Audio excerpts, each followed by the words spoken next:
ए राजा भैया, जो किस्मत में नहीं वो आकर चला जाएगा, जो किस्मत में है वो दौड़ कर आएगा। इसी चुप सर।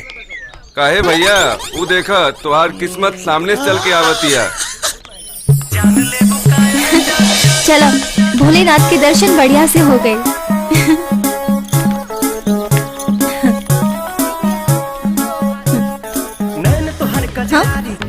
प्रीति, तो क्या हमारा नाम कैसे पता?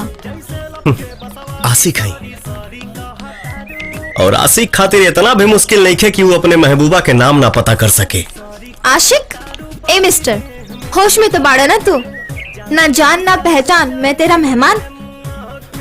मेहमान तो बनिए गइल बड़ो हमरा दिल के। बाकी तू हमारे दिल के मेहमान दका, हमारे दिल के बाहर पहरेदारी करे के भी लायक नहीं है। छोड़ो हमार हाथ। बहुत प्यार करी ले, हद से ज्यादा, खुद से ज्यादा, और रब से भी ज्यादा। सुना, हमार माई बहुत खुश हुई तुमके पतोह के रूप में पाके। प्यार तोहरा बाप के जागीर ना हो, तोहरा माई के पतो बनावे के इतना शौक बा तो जाके अपना जैसे अनपढ़ गवार लेके के मेहरारू बना लो। तू भी खुश रहो और तोहर माई भी। एकरा आगे एक शब्द भी बोल ले तय अपन चेहरा ना पहचान पाइबे।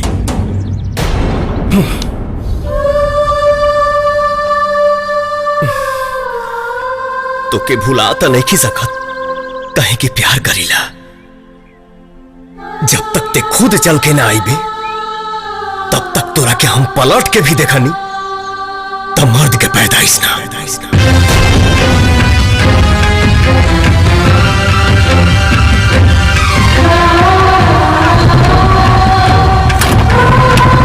राजा भैया,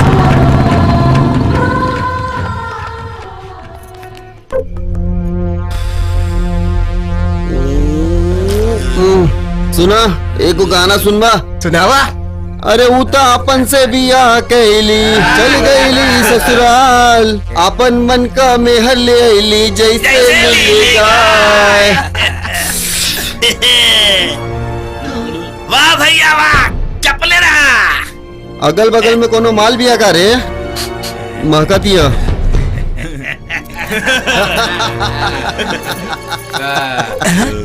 अगल बगल ना भैया, सामने से राजधानी आवत भैया। चला चला हो। ये रानी बताव कहाँ बिकै बूना, पीरतिया कहाँ बिकै बूना, बताव जोगिया बताव उगाड़ू रहिए जुगाड़ू रतिया कहाँ बिकै बूना। का हो रानी? रास्ता छोड़ो। काहे? ये रानी इधर आओ। प्यासा के रास्ता में कुआं खड़ा बा, अब बिना प्यास बुझौले न जा देवल जाए।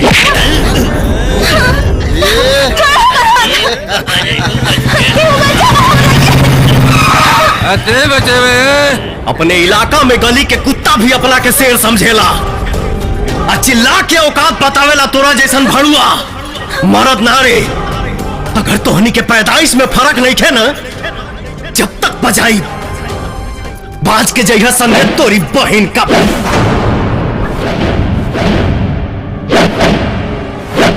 लड़की के चक्कर में लड़काई के सिखल खेल के मजा आज तोहनी के चखाई।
ए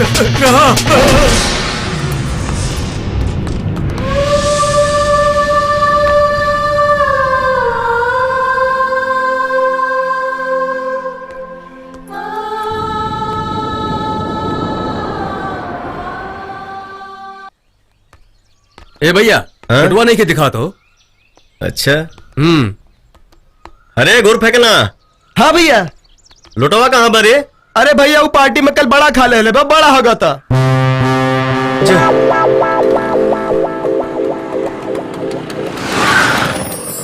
सगरो धुआं धुआं उठल जिंदगी में हमरा ऐसे जान बिन बेजान भई जी ही बोल कैसे तू बतावाना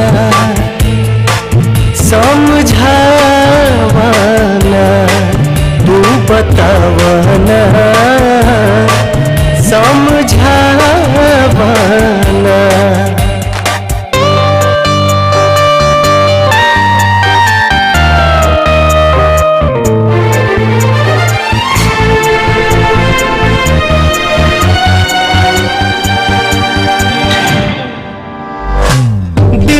बाग में पतझड़ आई खो गइल बा प्यार हो प्रीत के पीर न जाला दिल से भैनी हमला चार हो।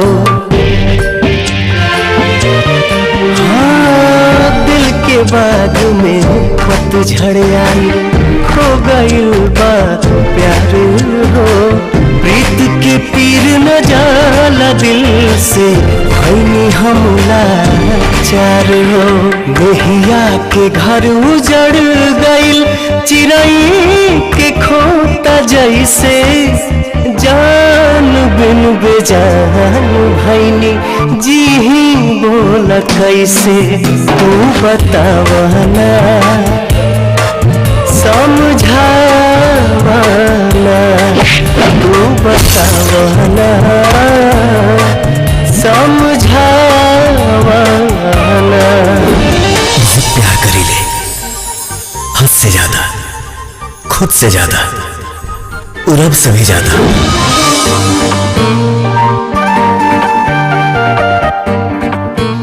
राजा बहुत बढ़िया लड़का बा। हम राजा के पहचान ना पैनी। काले गांव में बरियात आवे वाला बा, वहाँ वो जरूर आई। हम काले जाके ओकरा से अपन प्यार के इजहार करब और अपन कई गलती के माफी भी मांग ले। वो हमरा के जरूर माफ कर दी। दिल के बाग में पतझड़ आई रुको राजा, हो गइल बा प्यार हमरा एक गलती के हमके इतना बड़ा सजा मत दो। दिल से हमके एक बार पलट के तो देखो। चार हो पहिर की प्रीति ना, एगो नया प्रीति के पाइब। दिल के बाग तोड़ दो किरिया के, भूल जाओ सब पुरान बात के। राजा आई लव यू राजा। तुम्हार परछाई बन के चले के चाहता, तुम्हारे सांस बन के रह के चाहता। इजाजत दे दो। तुम्हार वादा टूटल नहीं के तू काले रहला ना। देखो हम खुद चल के अलबानी, हम कैसे ठुकरा के मत जा राजा। राजा आई लव यू राजा, आई लव यू। प्यार दिल के एहसास के नाम है, एहसान के नाम। हमरा एहसान के प्यार के नाम मत दा। ना देव तोरा एहसान के प्यार के नाम, लेकिन जौन एहसास तू हमरा दिल में जगह देले बाड़ा ओकर का ना जी पाए हम तोरा बगैर राजा।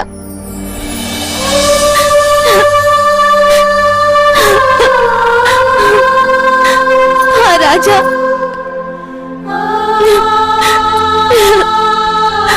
राजा I love you राजा।